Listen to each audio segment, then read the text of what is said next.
Bonjour auditeurs et auditrices de Radio Taïwan International, ici Clément Tricot, vous écoutez un nouvel épisode de La Ville en Pratique, votre émission sur l'architecture et l'urbanisme à Taïwan. Revue de presse, aujourd'hui dans ce nouvel épisode, on va parler de plusieurs choses, on va faire un point sur comment les villes peuvent s'adapter au changement climatique en travaillant avec l'intelligence artificielle. On va aussi se poser des questions sur l'influence des aires coloniales dans l'architecture en Asie du Sud-Est, et puis on va aussi aller faire un tour du côté des magazines références d'architecture, notamment TEAMA qui fait un numéro spécial sur la construction en écomatériaux, et puis c'est l'occasion aussi de voir dans le magazine Taïwan Panorama les 50 ans, le 50e anniversaire qui met en avant les questions environnementales, à la manière dont comment prendre en compte l'environnement pour préserver l'île de Taïwan. Et puis on terminera en évoquant rapidement l'exposition Dragon qui est en cours en ce moment à Paris. On va commencer cette revue de presse avec un article de Commonwealth. Alors le nom du magazine surprend toujours un petit peu, mais c'est bien un magazine très sérieux, Tianxia en mandarin, et qui est donc un magazine de référence sur les questions notamment économiques. Et là, l'article dont nous parlons ce matin, c'est un article intitulé « Adaptation au changement climatique et collaboration avec l'intelligence artificielle à Taïwan ». L'idée, c'est, on s'éloigne aujourd'hui dans le monde des objectifs de 1,5 degré. On essaie de réduire l'augmentation, ou en tout cas de contenir l'augmentation des températures à l'échelle mondiale. Et c'est difficile de suivre, les pays ont du mal à respecter leurs engagements. Eh bien, Taïwan est concerné comme tout le monde. Et Taïwan est une île, un pays qui est concerné par des catastrophes naturelles, notamment, on l'a vu, les typhons, les glissements de terrain, ce genre de choses, et les séismes. Eh bien, le pays essaye de se tourner vers l'intelligence artificielle pour combler un petit peu les difficultés qui peuvent exister dans la prévention des risques et dans la gestion de ces risques. Et donc, la question de l'article, c'est de savoir comment le partenariat entre humains et technologie peut devenir une réalité pour faire face au changement climatique. Alors, le pacte technologie intelligence humaine, eh bien, ça existe déjà. On n'a pas attendu l'intelligence artificielle pour ça. C'est important de le rappeler, je pense, en préambule.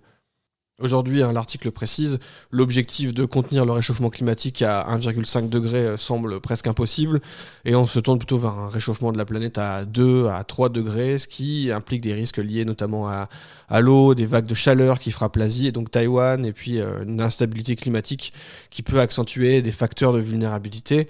Et donc aujourd'hui, la prévision, ça ne consiste plus à anticiper chaque détail avec exactitude, mais bien à détecter les écarts entre la réalité et les modèles qui vont être calculés par ordinateur. Et c'est là que des systèmes hybrides avec de l'intelligence artificielle pour renforcer notamment les calculs et les prévisions sont étudiés à l'heure actuelle et utilisés et employés dans pas mal de domaines.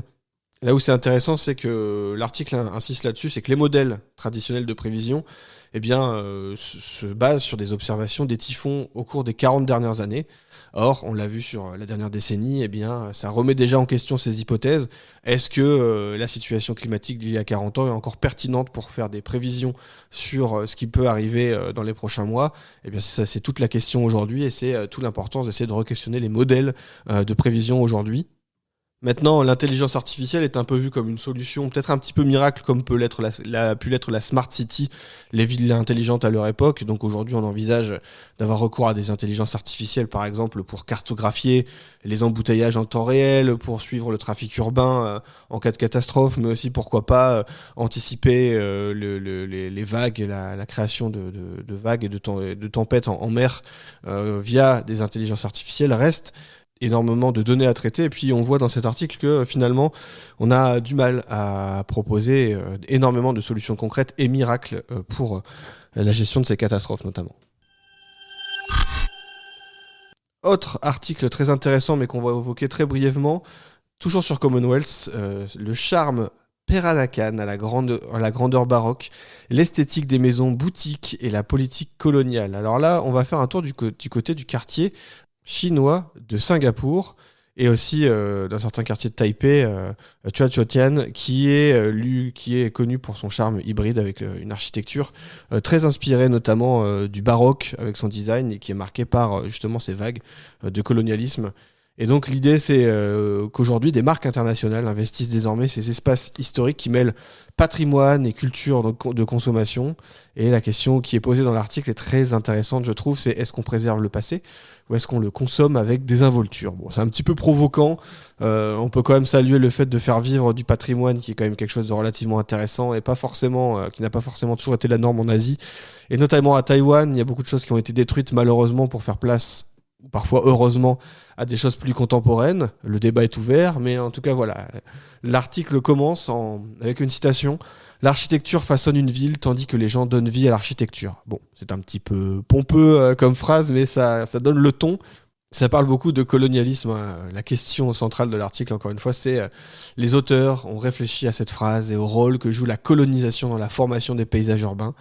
Et donc, dans l'article, il déroule pour essayer de comprendre si est-ce que c'est la politique coloniale qui a structuré le tissu urbain et contribué à forger la mémoire culturelle commune, à quelles échelles? Et puis est-ce que aujourd'hui, quand on voit ces nouvelles phases de réappropriation, de réutilisation de ces bâtiments qui ont été construits dans une époque coloniale, est-ce que c'est une recolonisation culturelle ou est-ce que c'est une nouvelle vague de réinterprétation locale? Voilà, donc il y a tout un déroulé qui est fait avec toute une catégorisation des différents types d'architecture en fonction des styles, des époques, etc. C'est assez intéressant et ça rentre comme ça déroule un petit peu sur les normes esthétiques qui ont été développées. Je vous invite à lire ça, c'est assez amusant de voir jusqu'où sont allés les auteurs pour comparer à la fois Singapour mais aussi à certains quartiers de Taipei pour essayer de se poser la question voilà, de ces nouveaux usages. Moi, personnellement, pour avoir vécu quand même et visité pas mal de ces anciens bâtiments, on peut quand même saluer le mérite de les faire revivre et de les conserver. Alors, est-ce que voilà, le débat reste ouvert sur la question de la gentrification, ce genre de choses, mais en tout cas, ça a évité au moins de très nombreuses destructions, et ça, je pense qu'on peut au moins le saluer. Et puis, c'est un petit peu la logique qu'on avait eue en France avec les grands châteaux après la Révolution. Est-ce qu'il fallait les détruire? Eh bien non, on se disait aussi que c'était le peuple qui les avait construits et que finalement c'était normal qu'ils soient conservés parce que c'était un hommage et un souvenir voilà, de la labeur et de la construction faite par les ouvriers et le peuple, et que donc c'était un élément de patrimoine qui n'allait pas forcément célébrer la grandeur passée de certains grands noms de l'histoire française, mais aussi un travail des artisans, un savoir-faire qu'il ne fallait surtout pas oublier et qu'il ne fallait pas détruire. On va passer sur un petit article de Taïwan Panorama, je vous mets les liens, on va passer rapidement. C'est assez intéressant, on vous présente des photographies des lecteurs, notamment autour des trains. Et donc l'idée c'est de mettre en avant un petit peu le travail du paysage.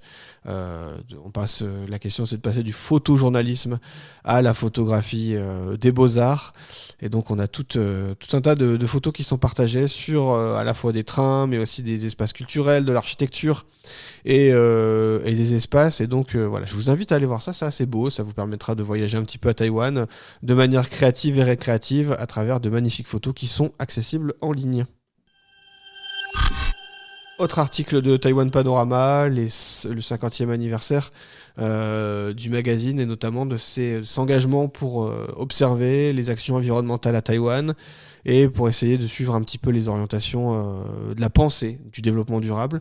Là aussi, ça revient un petit peu sur certains éléments clés, sur des développements majeurs environnementaux à Taïwan et certaines époques. Vous avez des dates clés sur certaines phases de protection de l'environnement. Il y a énormément de travail encore à faire à Taïwan, mais voilà, ça met en avant certaines avancées qui ont été faites au cours des 50 dernières années. Ça aussi, ça permet de brasser un petit peu l'histoire du développement durable à Taïwan. C'est relativement intéressant à connaître. On va terminer cette revue de presse en faisant un petit point sur une exposition qui est en cours en ce moment à Paris et que je vous invite largement à aller voir. Ça se passe au musée du Quai Branly et Jacques Chirac. C'est une exposition qui dure encore plusieurs semaines et l'exposition s'appelle Dragon. C'est superbe, il y a plein d'œuvres et de pièces et je vous promets que nous irons découvrir cette exposition à travers l'émission Relations Taïwan-France qui se passe donc au musée du Quai Branly et Jacques Chirac, je le rappelle, à Paris. Et vous allez découvrir plusieurs choses magnifiques, des éléments notamment donc liés sur ce thème sublime du dragon. Vous avez tout un tas de choses, des tissus, vous avez de magnifiques objets de céramique, vous avez voilà, tout un tas de choses. Vous avez même des têtes de lion qui ont été faites par quelqu'un que vous connaissez bien. Ghislain, qui était l'ancien chroniqueur sur Radio Taïwan International, il expose une de ses œuvres. Donc voilà, il y a tout un tas de choses magnifiques à aller voir. Ça se passe en ce moment au musée du Quai Branly Jacques Chirac. Je le rappelle une troisième fois, c'est vraiment une exposition à ne pas rater si vous aimez l'art et l'Asie, mais aussi découvrir un petit peu Taïwan. Bon allez, je termine sur un dernier article tout de même. On revient sur Commonwealth Magazine qui fait un point sur Magic Square, un endroit très très connu de la vie nocturne de Taipei et qui réinvente, soi-disant la vie nocturne avec pas mal de choses à y faire, des enseignes, des bars. C'est un gros point de rassemblement de la fête nocturne à Taipei, ou dans un cadre très agréable et qui est venu redynamiser un quartier qui était un petit peu à l'abandon. Ça a été fait il y a plusieurs années. Et donc c'est un bel hommage sur un projet réussi quand même de consommation. Clairement, on vient pour manger, faire la fête avec des événements, etc. Mais le lieu est superbe et ça permet d'aller flâner en soirée. Donc là, je vous invite aussi à découvrir ça si éventuellement vous ne connaissez pas. Mais en tout cas, si vous êtes francophone et que vous écoutez cette émission, vous connaissez certainement au moins l'un des bars qui s'y trouve, qui s'appelle le Haku, qui est tout de même un haut lieu de la rencontre nocturne de la communauté française. On arrive au terme de cette émission, c'était Clément Tricot pour La Ville en Pratique sur Radio Taïwan International. Moi je vous donne rendez-vous bientôt, portez-vous bien, allez, à bientôt.